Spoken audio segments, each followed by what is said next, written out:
Hi, I'm Zoe, and this is Questions and Answers with Zoe François. I asked you on Instagram if you had any baking questions related to cookies or any baking because it's the holiday season coming up and everybody's starting to bake and it's awesome.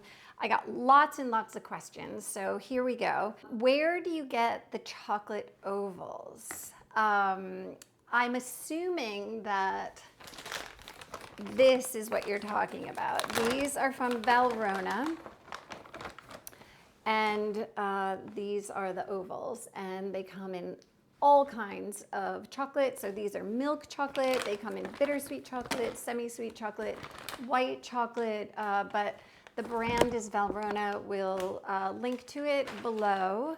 For your perfect chocolate chip cookie, what brand of chocolate do you use? I have a drawer full of chocolate, and so whatever chocolate is in there and I'm in the mood for, Valrhona or Calavo or even this Trader Joe chocolate or Guittard, the one thing that I suggest is that you use a chocolate that's not a chocolate chip, because the chocolate chips don't melt the same way that a bar of chocolate will, because they're designed to stay in that shape. I also like to use a fairly big chunk of chocolate when I'm making the chocolate chip cookies, so that you have those beautiful pools of chocolate in your cookie.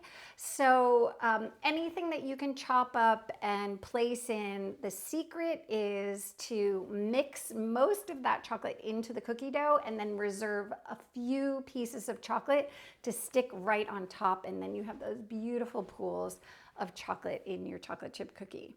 When is season 4 of Zoe Bakes on the Magnolia Network?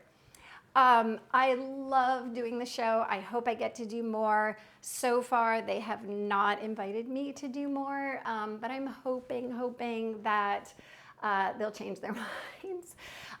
One thing that makes a big difference is how many views the show is getting. So maybe we can all collectively watch the show together and just drum up a ton of views and crash the internet, and maybe then they'll invite me back. But anyway, thank you for asking. I love doing the show. I hope I'll get to do more. Fingers crossed that's going to happen. Here's another question about Zoe Bakes, the show. And this one specifically says, can you do some including some more cookie episodes? Well, because they haven't invited me back, I can't really do those, but I do have this YouTube channel, and if there are any cookies that you're interested in seeing, that maybe you have a question about, that from the book, ask me and I will make a YouTube video. I'm also doing the Zoe's Baking Academy on my newsletter, and I do a YouTube live each month and introduce a new recipe, and you can come and ask questions, and I'm having a great time doing that. So do follow me on YouTube until the show is back up and running. Can you sign my book, I Live in Minnesota? Well, I think the best way to get this done is to go to my website. I have a shop.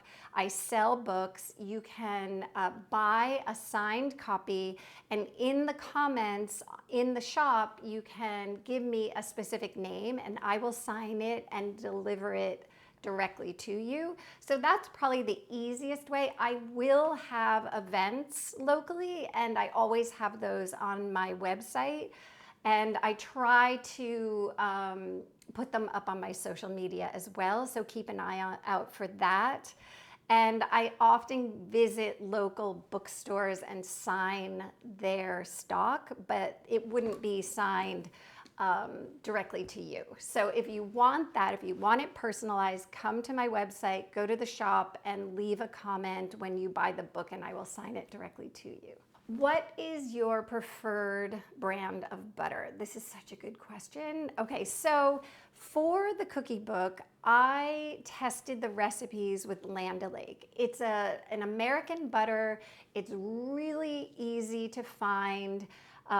nationwide, it is a pretty standard, typical American butter. So that's what all of the recipes are tested with. Having said that, if you're using like a Kerrygold or other European style butters, they have a higher fat content. They're delicious, but they do behave differently than a Land O'Lakes or another equivalent American butter.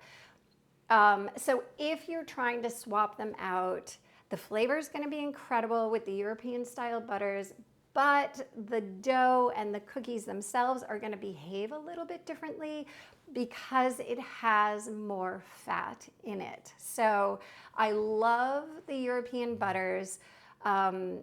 If you're experimenting with them, I often say whenever you're changing an ingredient in the recipe, to do a half batch. That way you can test the recipe and see if you love the results.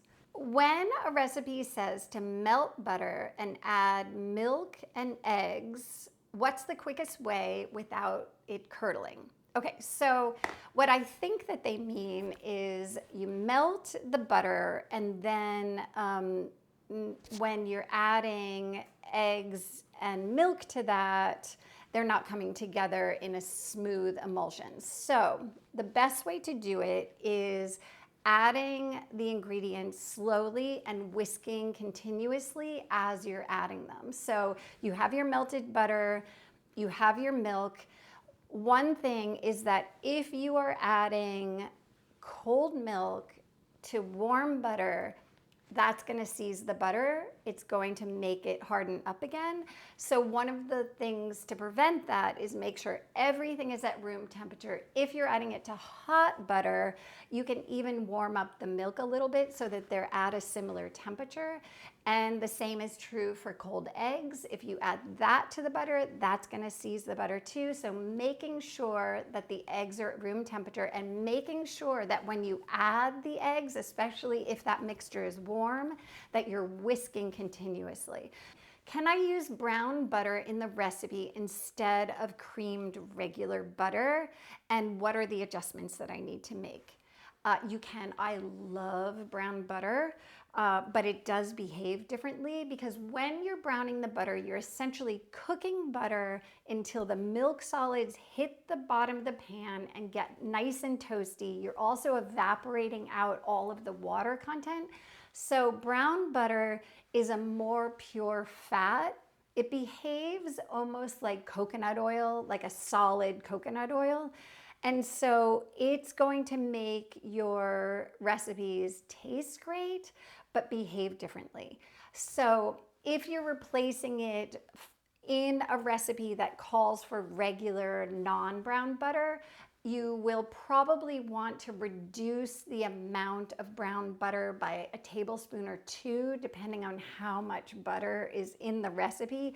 Start with a half batch so that you can experiment and play and make sure that you're loving the results. But the flavor of brown butter is nutty and rich and beautiful, and I highly recommend that you play with it.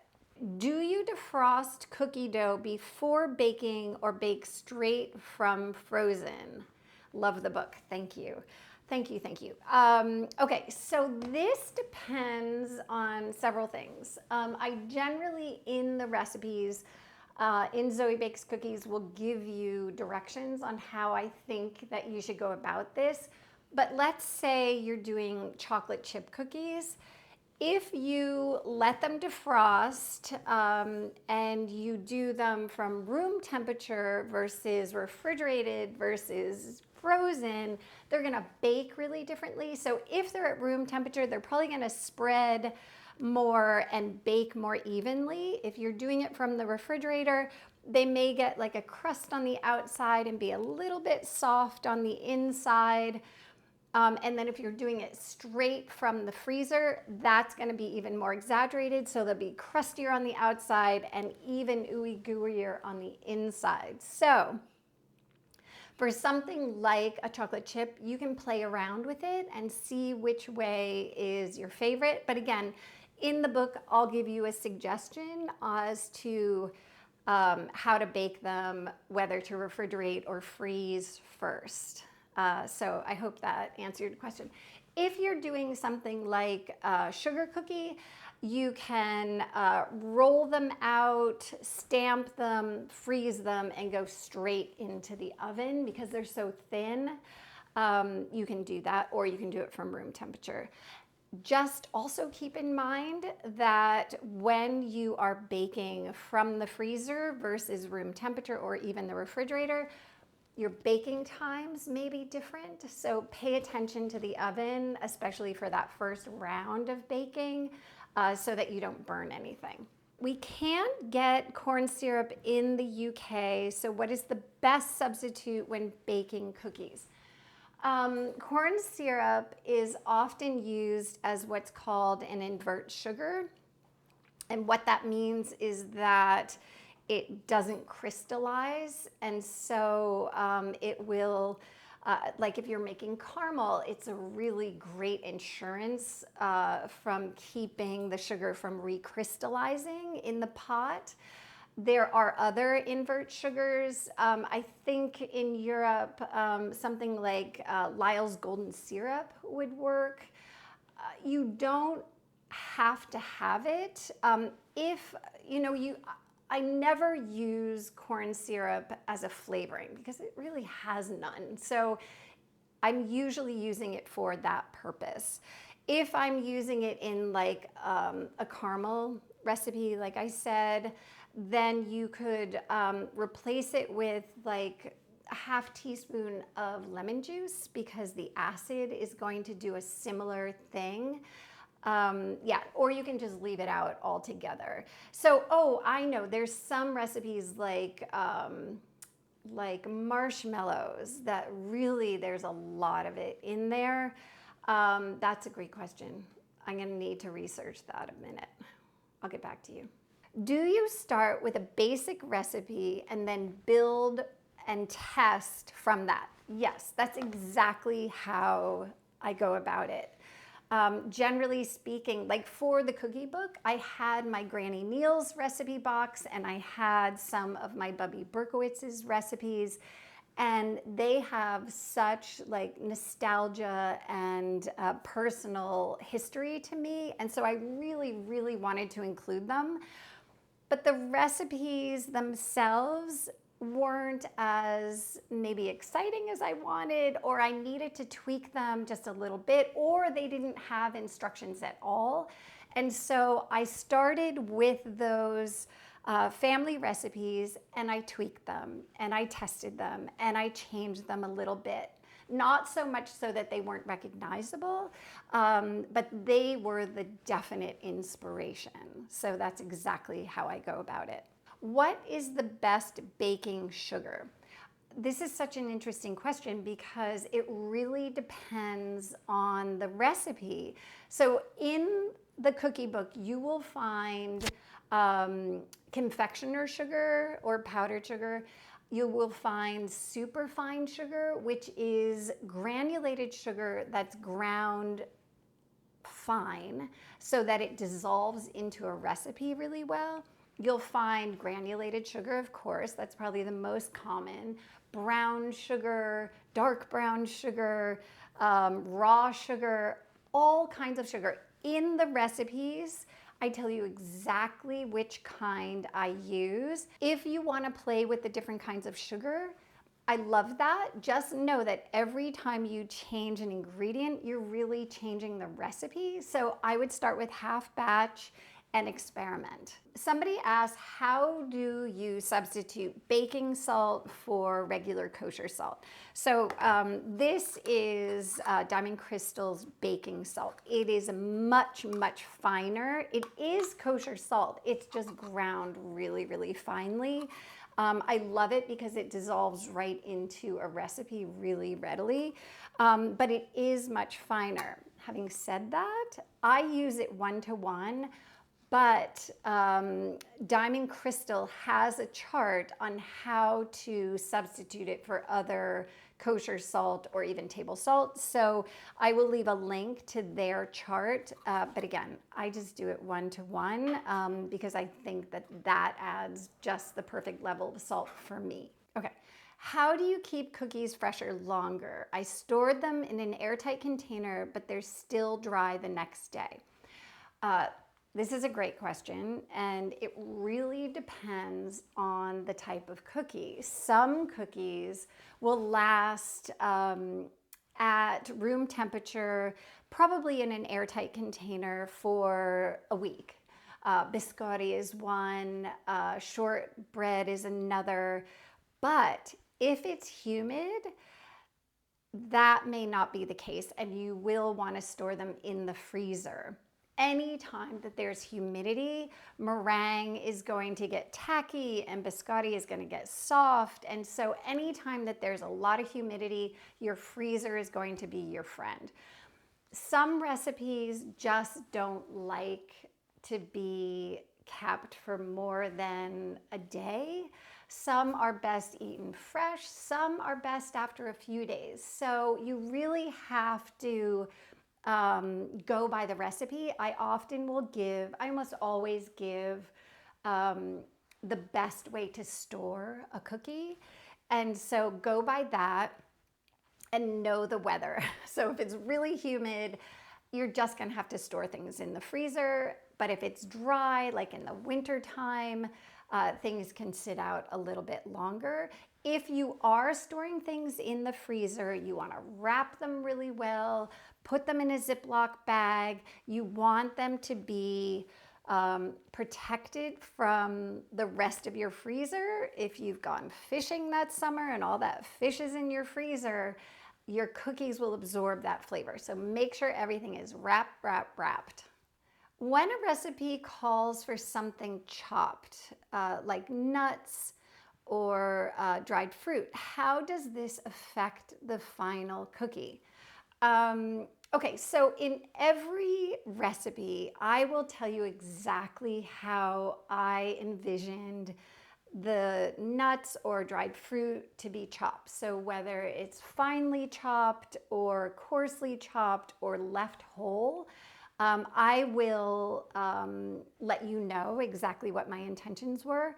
If you change that, you're going to change the texture of the cookie and also how pronounced those flavors are in each bite. So a big piece of walnut is going to taste very different than a tiny little finely chopped piece. So I do tell you exactly what I had in mind for the recipe, but if you want to play with it, go for it.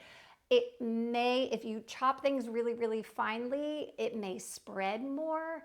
Again, it's up to you. Play with it. Maybe start with a half batch. Thank you for joining me. I hope you found this interesting and informative. I hope you'll join the channel and tell all of your friends about it. Also, come and join my newsletter. I do the Zoe's Baking Academy, and we do a challenge every month, so I would love for you to join that. If you have more questions, ask them below, and I will try to get back to you as soon as possible. Thanks.